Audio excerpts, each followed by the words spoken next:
You're listening to SheTech, From Dream to Career, where we explore the women shaping the future of technology and what their journey can teach us. From studying economics to pursuing a PhD in geospatial data, from turning the devastation of an explosion nearby into the Spark of Foundation and Open Data Initiative, to now shaping the future of responsible AI at Uber, Melda's path is anything but linear. Her story is a reminder that our career don't always follow a straight line. Sometimes they unfold like constellations, connecting one spark of passion to the next one. We talk about passion, balance, and the power of saying yes. And trust me, this is one of those conversations that could have gone forever. Thank you again for taking the time to be part of this amazing podcast series. On the one side, I just want to start with an intro on yourself, and also if you can tell about a bit of your journey and how did you got interested in this tech world. Yeah, no, that's a good question. So I've had a bit of a kind of unusual journey to get where I am. In my undergrad, I actually studied economics and peace and justice studies. So it was a double major in those. And at the time, like I was 100% like I want to work in international development, like places like the World Bank, etc. And that's where I want to be. So after graduating my undergrad, I moved to the UAE and started working public sector consulting because I felt that was kind of a way to actually work with governments in the Middle East, which is where I'm from, but also kind of in the developing world. Not that the UAE is necessarily developing, but it's a hub for work across the region. So I did that for a while. And when I was working with like these like big government entities who are like so shiny, right, on the on the cover, especially in that part of the world, like very fancy things. The data that they would give us was sometimes not as rich as I expected it. So maybe we'd get like tabular data, but as a PDF, showing population figures from like 5 years old. Like, surely there is proper data in different parts of the government. But I kept thinking, like, in the world, this was around like 2015, that AI started to become a thing. Not the Gen AI push that we have now, but it was kind of the early big data was actually what it was called, and blockchain. I'm like, okay, there's a lot of really cool stuff going on out there. Like, surely there's a way to use it locally. Um, so that motivated me to go to the UK and do a master's in spatial data science. The reason for that is kind of economics anyway is a bit quantitative, like you do econometrics, things like that. And then in my peace and justice major, I did some like urban studies, urban planning courses that I really, really liked.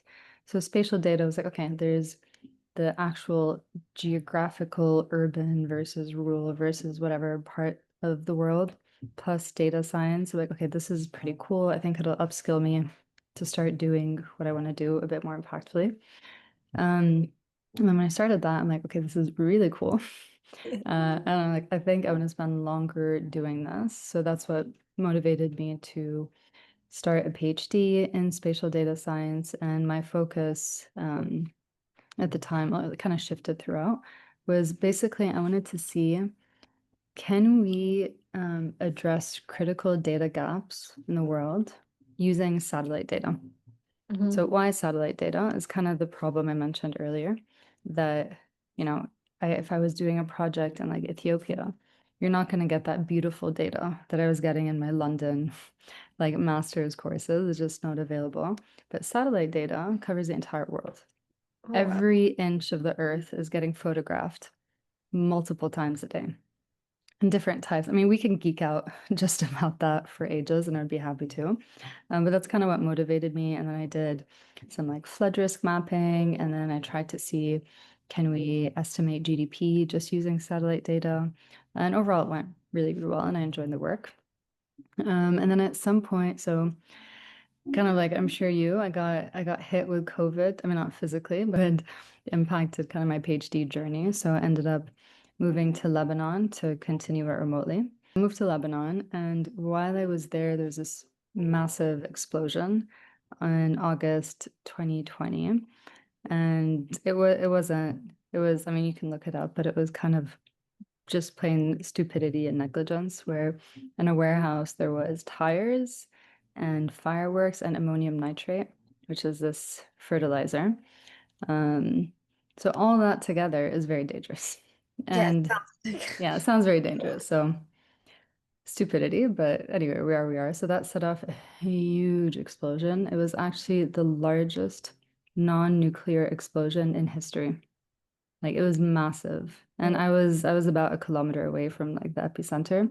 So I absolutely felt it. It was probably the moment most in my life where I was surprised that I was still alive because I was in a balcony and the roof collapsed on me and I thought the whole balcony was going to collapse and it didn't. And then it was chaos. I'm not going to go into it. But then kind of the next day, it was like, okay, there was this thing and people were trying to figure out how to help. I'm like, well, actually, I have skills that could help me help the situation a little bit, like figuring out where there's damage, things like that. So I co-founded OpenMap Lebanon, and I can talk about that a little bit more. But anyway, I did kind of a lot of work on getting data into disasters, and that kind of spearheaded a bit of work. And then just to jump forward in the story a bit more, after doing a few consulting gigs with like the World Bank and UNDP, I was like, okay, I need like a real stable job and I need to be in a place with consistent internet. And I had some friends at Uber and they said, hey, we're looking for someone to do like analytics work. And they told me, you're definitely overqualified for it, but would you want to do it? I'm like, you know what? I think it's time I'd step foot into something a bit stable. So I went for it. And I initially actually was kind of a side gig in my mind. And my PhD was the main gig. So I'm like, I have this stable job, but I'll finish off my PhD. And that's what I did. But it didn't end up being a side gig. It ended up being two full-time gigs. So it was an exhausting few years. And then kind of I got hooked. I'm like, this is really cool. Like we're doing things, we're creating earning opportunities across the world, which can sound cliche, but because I worked in the developing world so much, having real earnings is and kind of consistent earnings in kind of a formalized market is huge impact. We have countries where folks have never had a bank account before, and there's now digital records of their income. So I'm like, this is cool. I'm like, okay, I can get on board with the impact side of this. And, there are things I would like to do better. So let me be in the company and make it better. And then, through that, eventually came to Amsterdam, worked on the maps team for a while, and now on the AI team. Yeah, it's very interesting how, in a way, everything started with a question that it got into a passion because you started being very passionate. Then, unfortunately, an incident started, but that led you to build something very interesting. And now back to stability, which I do understand because sometimes at one point you just need to move to that because you just Yeah. do have like a place to be stable and stay there. So I'm very curious also, like looking back into like all this journey, were there any, I don't know, moments, mentor, or experience that you feel like shape your decision to go into it? I think there were a few moments that were really career defining for me. So when I said I worked in consulting in the Middle East, like that's a great career. Like a lot of people are, that's what Yeah. they want to do. It's also it's structured in a way, but you usually get promoted like every couple of years, like unless you're, not doing well. But if you're just doing normal, you're on that path. So it's kind of, it's almost gamified, right? Yeah, you enjoy it. You make good money, you're like traveling. It was pretty cool. I think that moment that clicked for me, I was on a 7-month project in Oman, not the city, like the country. And it was a secondment. So I was basically seconded to the government there, to like the kind of a strategic think tank in the government. And I was just an employee there. Like Deloitte was still my employer, but I was kind of just embedded in this government entity, which was really, really interesting. But I was there with one other person, but for a good chunk of it, I was like alone. So it gives you a lot of time to reflect. I had like a great routine. I was going to the gym, eating super healthy because like you're in this space where, you don't have friends like unless you meet people. And I'm back every weekend to Dubai. Mhm. So it just gave me a lot of time to reflect. And that's kind of the point where I'm like, like this is not what I want to do with my life. Not that that's a bad thing, but I'm like, I think I want I want to do something that I'm so passionate about. Like I want to do something that I can't wait to open my laptop and start doing it, which is obviously unrealistic for that to be every day. But that's a point where I felt fulfillment in what I do matters more than, just the lifestyle that I was able to afford. And it's obviously privilege speaking, like because I was in a privileged position. Like when I went back to tech and to corporate, like to Uber, it was the opposite. I'm like, I need stability. So at that point in my life, making sure I do something that was good enough on the fulfillment side, but also good enough on lifestyle, etc. There. So I'd say moment one is kind of when I was on this very, very stable part, but realized I wasn't fulfilled enough. And that's what kind of led me to academia, etc. And moment two is definitely the explosion in Beirut. But from a like I saw what true passion was. Like when I co-founded OpenMap Lebanon, I was actually in London, like living in London, but in Beirut. And my kind of co-founder, like a friend of mine, he was also in London. We'd end up working literally 7 a.m. to 10 p.m. and not realize time has passed. Like to the extent he kept on like staying over on my couch that we had to go to Uniqlo and buy like clothes because we were just it was like full on startup kind of but without money, like without, it was just pure volunteer work. Um, but that showed me what, when you're so passionate about something, like it's like your brain chemistry is altered. So it kind of set the bar for, like, I don't think I'll always achieve that, but I need a taste of that in my life to be fulfilled. And then I'd say moment three is like, okay, I had all that passion, but I didn't have good, stable enough income because like academia is notoriously not great at that. And I had like my personal life to take care of. So then it's like, okay, all of that is lovely, but I need to think about future, retirement, things like that. So, jumped into corporate, but what's keeping me is as long as I have enough of the different things that I care about, like I'm in a good spot. I think it takes a lot of courage to do those jumps, to be honest, like jumping from stability to something in a way or other messy, which is like you don't know what's next, but you're just ongoing with the process because your passion keeps you there. But then again, even that jump from the passion back to stability, I think also it's a very big jump because you know inside you that you cannot be that passion anymore if you're doing the jump. So Yeah. how do you think you got that passion and also like that courage in you to like help you like do the jumps? I think what kind of helped is when I made the jump into Uber or corporate away from like disaster relief, it wasn't a clean cut. So I was still finishing my PhD. So Mm-hmm. it's kind of like I had a side gig Mm, that was where I was channeling a lot of my like open-ended type thinking. Like, I just want to research this, I want to do that. Like, I think this would be cool. Like I had a kind of a valve for it. And then at work, I think the first couple of years I was just doing the job. But then when I moved to Amsterdam and I've been at Uber for almost 4 years, I realized that there is freedom to do things that interest you. So, like over the past year, like I go speak at conferences all the time, like on behalf of Uber. Like nobody tells me to do that, but I'm like, this is something I enjoy doing.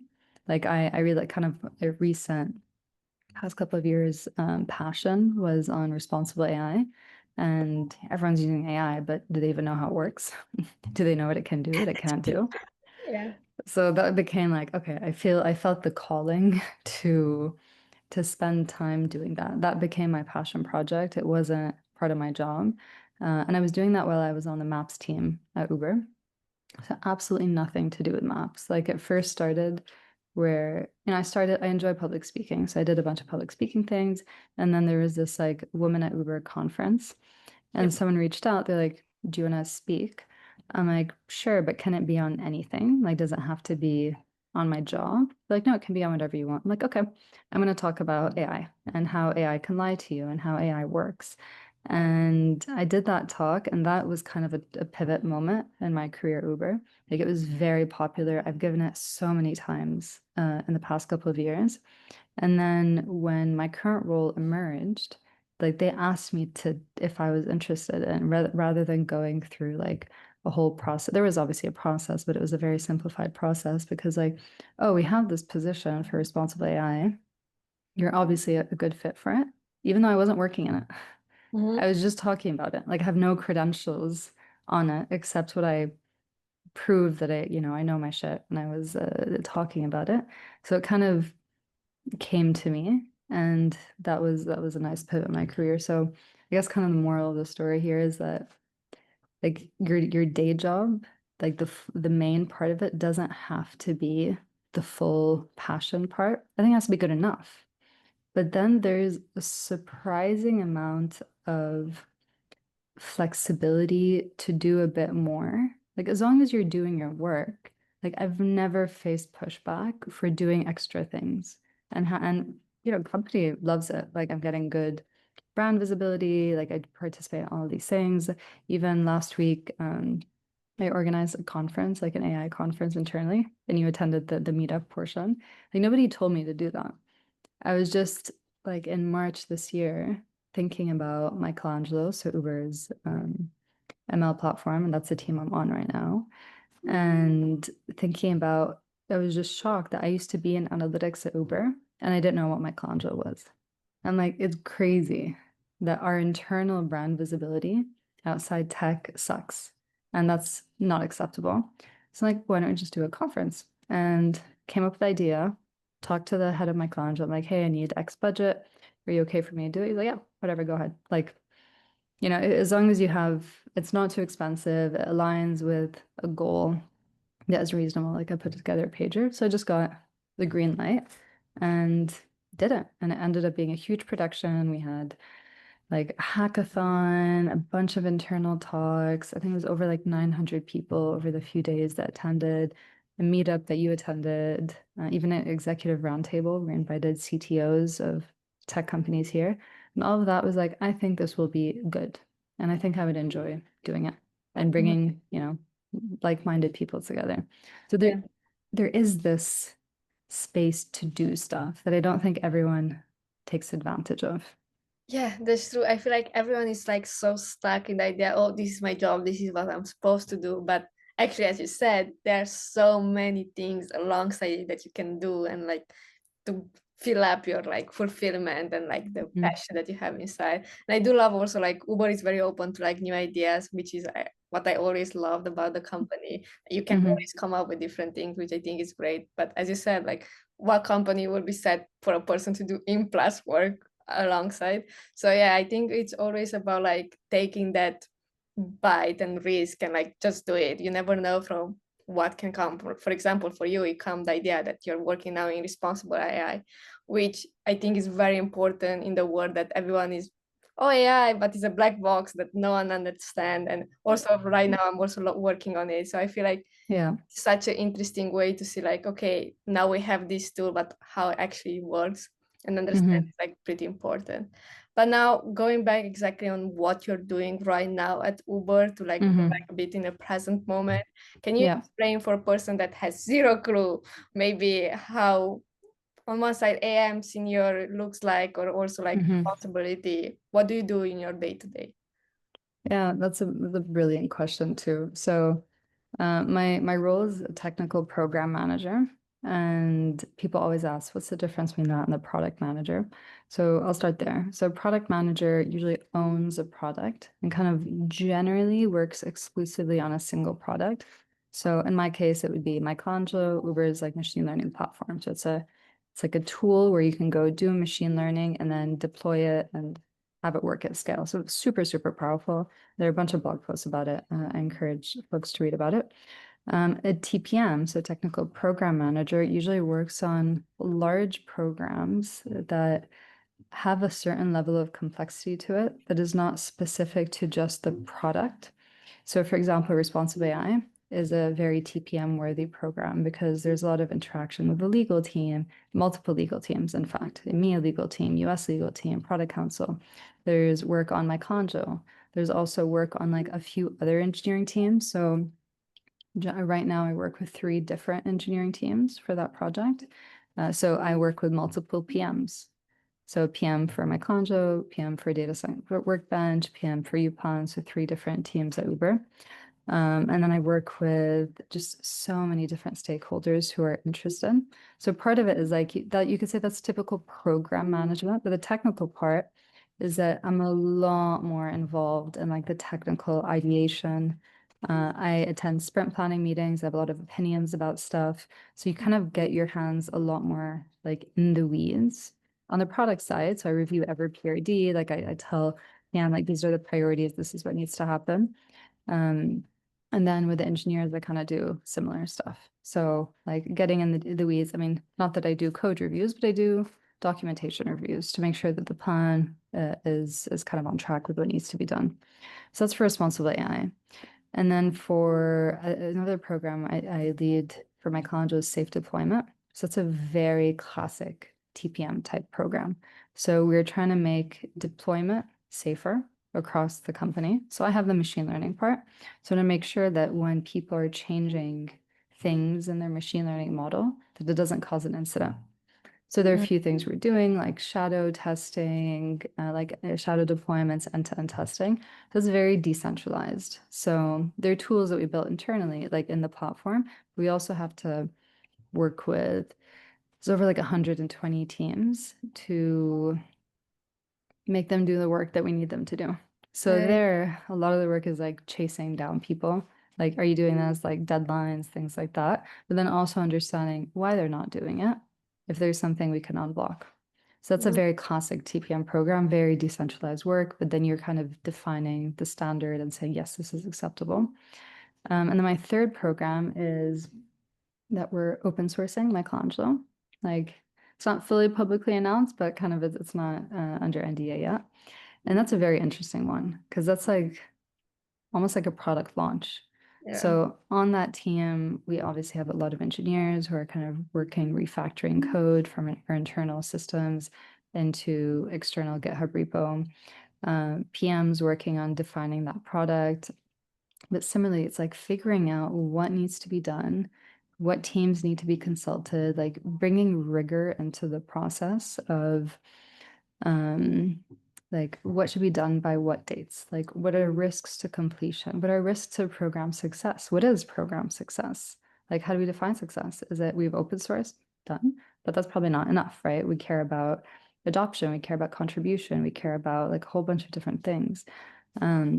And then with that, like there's also quite a lot of freedom. Again, like nobody's telling me, here's what you need to do. It's this is the overall objective, like figure out how to make it happen. Mm-hmm. So it's kind of a lot of like TPM type work, but it's not exclusive. Like we have these titles, I'd say, at Uber, any company, but like I do a lot of PM work. I like get in the weeds of stuff. So it kind of really depends on what you're interested in. That's very interesting because like it's a very specific niche of a job that you're doing. Mm, And if you're looking at it, what do you think are like some of the main skills or even like steps that the person could do to do something like that? Because I imagine it's not like, oh, done, I want to do this and you can get into the job because usually mhm. internships are not that much into the technical program management. Usually you do something else and then get there. If I look at the profiles of the folks in this role, a lot of them are ex-engineers. So they have like technical depth. And then maybe on a few of their projects, they took more of a management role. Like, like maybe I just don't want to spend my entire career writing code. I want to kind of design the program on like design how we can make this happen. So I'd say that's a typical profile. Some folks are product managers. Some people are just project managers who also have technical expertise. So I'd say it's kind of you need to be good at project management, aka program management. So program just a higher level of a project. You do need something technical. So my technical part is like data science. Other folks are engineering. And I'd say you need some level of domain knowledge. So, we hire a lot of TPMs in platform. Having platform engineering experience in this case would help. So that could be just some involvement in it, either as an engineer or as someone on the team, or even if you're not in platform engineering, you might be doing a little bit of the platformy part of your product. Um, I'd say if you, regardless of where you are, if you wanted to develop the skills, definitely project management, getting really good at thinking about technical challenges and coming up with solutions. Like that's Mm-hmm. kind of the skill set. And then thinking a bit broader, like what could risk completion for this project? Um, Yeah, so yeah. Mm. I know you also had like some technical background before, like technical jobs and everything, and also your Hmm. PhD and now this one. What do you think made you understand that you want to move to product? And also like what makes you like understand that okay, this will be a job that we would like to do, which is like now I think based on the description, it's not that technical. It's not like you're writing code every day, Mm. but it's more like managing people and helping like all the projects hit a specific target. Like Hmm. how did you know that maybe you should leave the tech and coding to go to this one? I think for me, I realized, I think a lot of it because of my PhD, that's a very solo journey, writing a lot of code and writing about it. I liked being in project and like teams. Mm-hmm. And I liked, and even if I was on a team, like as a data scientist at Uber or kind of another role, I kept having opinions on the way the program, like the overall thing could be run, and I always had ideas that were outside my specific responsibility. So I'm like, okay, I think I would enjoy, like some folks really enjoy getting the task that is assigned to them and doing it, maybe doing a little bit more around that task. I feel like partly because of my start of my career was in strategy consulting, so I had to always think strategy, like high level, that kind of seeded in me that um, I enjoy kind of thinking bigger picture and then zooming in when needed, rather than like I couldn't imagine like my career being pure data science. Although I have the utmost respect for that. There's a level of depth and um, kind of technical expertise like I will never get unless I'm doing the technical thing every single day. So it's kind of, accepting that you're going to have like deep, but to an extent shallower knowledge in different places, but enough to be able to put the whole picture together to build the puzzle. Yeah, I makes realize that's what I like. okay, and I know that you've been into right the tech industry and also AI, but I also know that women are still maybe not that and are underrepresented in this tech world. How do you feel that you manage to overcome these barriers, and what are some challenges maybe that you saw? Yeah, it is an unfortunate reality, but I do see it's getting a lot better. I think first kind of I can't really comment on why we're here. I think that's a much larger conversation, but I can comment on like a few things that I've observed. Like now, I think on the more junior engineering side, it's absolutely 50. I don't know if it's 50-50, but there's just a lot more women. So that kind of gives me hope for, the next years.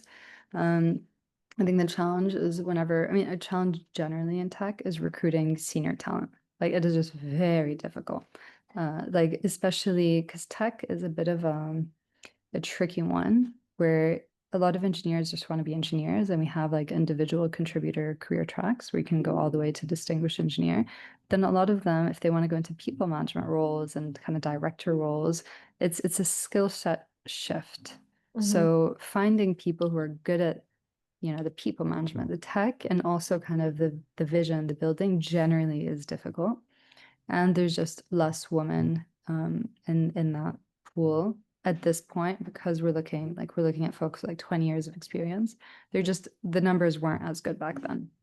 So part of it is just the way it was, but I think that I mean I have a lot of opinions on, on this, so I could go into a lot. In terms of how to navigate it now, I think most of my career has been in pretty male heavy industries. So I've kind of been a part of this for a while. One interesting fact, I actually went to a women's college for my bachelor's. Wow. So you would think that maybe it's like counterintuitive, like if you were in a women's college and then all of a sudden you're in a world of men, that it would make it more difficult, but it's almost the opposite. Because when you're in a women's college, you're just all your alumni are women. So all the notable alumni, etc., are women. If you go into a class in the physics department, in the math department, and you look, it's 100% women. So like just these like little things it never occurs to you that a woman shouldn't be in this or doesn't feel welcome in a space. Like I went to Wellesley College and used to sometimes take classes at MIT, and you could immediately feel the difference when you go there. And it's like a lot more men, and then the women are a little bit more shy to speak. You know, men. This is huge generalizations, but they're a lot. You know, they'll say their things, so it kind of crowds out, I think, voices in the room. Versus when you go to women's like a class at Wellesley, it's completely different because you just don't have that same energy dynamic. A friend of mine, she was working in consulting in the Middle East, and in her like where she was sitting in her room or something, her office space, she said there were like half of the women had been to a women's college and half had it. And she's like, just immediately when a guy walks into the room, you could tell who's who because the person from women's college wouldn't even bat an eye, you know, just because you're just so like it's just not a part of your life to think of all the very complex gender dynamics that exist. It's just kind of removed from the equation while you're studying and performing and excelling and like having downs and ups. Like it's just not part of the equation. So I definitely think that's a big part of kind of where I am today. And then another part of it I think just goes to, I don't say like imposter syndrome, things like that, but like just kind of there's an acceptance. Like I had to convince myself, and I truly believe it, is that people around us are no smarter than we are. Like no one, doesn't matter what level of seniority they are. There's just, you know, I truly believe anyone could do pretty much any role if they had the will and the time and the opportunity and all of that put together.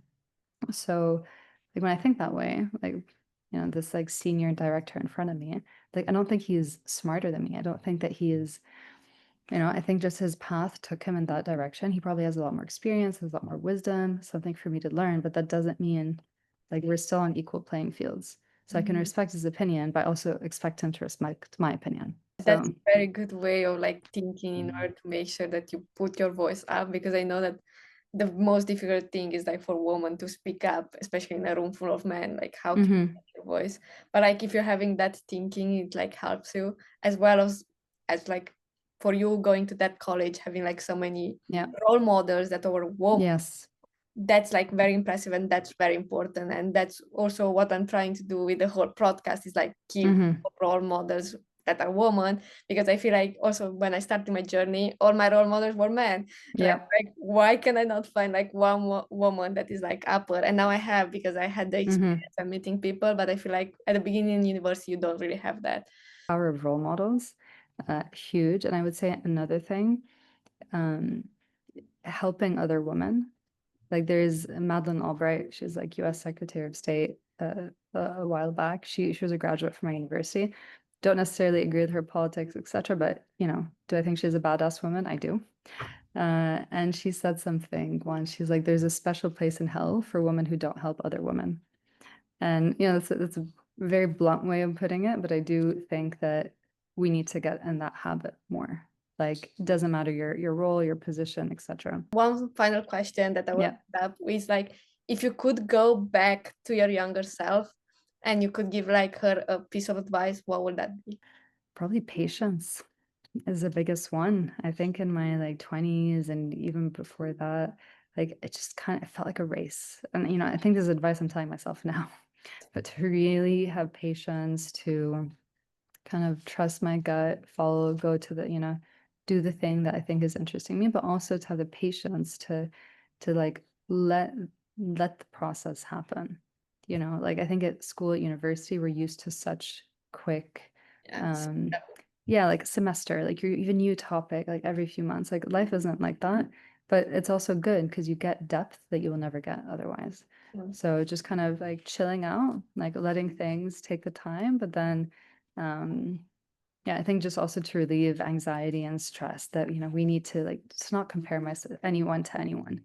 Everyone has their own journey. People get to brilliant places in their own paths. Like I have a very windy path, which also means that I'm probably older than some peers in my same role because if they've been on an exact same path, you know, the same, you know, engineering and going up the ladder, they're going to get to that place, you know, faster. But I had a winding journey, but that winding journey is something I'm very proud of, and it's going to open up different doors in the future. Yeah, true. I think that's Yeah. very important, like advice that everyone should listen, even like me, to be honest, because I'm always on that idea that, oh, I need to do more, I need to do X, Y, Z, because everyone is doing that. So I'm supposed to do that. I need to get that job, that specific, but it's not like that because like each of us has like a specific way of doing different things. And maybe you do stuff that other people are not doing, but you don't see it because you only like run after another goal. Yeah. So Yeah, sometimes absolutely. to have patience and also like allow yourself to look back and say, oh, wow, I did that. And that was my conversation with Melda, a woman who embodies what SheTech is all about: curiosity, courage, and the power of saying yes to opportunities that spark your passion. I left this conversation reminded that passion doesn't always have to come only from your main job. Sometimes it's grow in the spaces between, from the projects, ideas, and communities we choose to build. So, if there is one thing to take away from Melda's story, is this: trust your path, stay curious, and never be afraid to follow the ideas that make your heart race. Thank you for listening to SheTech from Dream to Career. If you enjoyed this episode, don't forget to subscribe, share it with a friend, and join me next time as we explore another story that shaped the future of women in tech.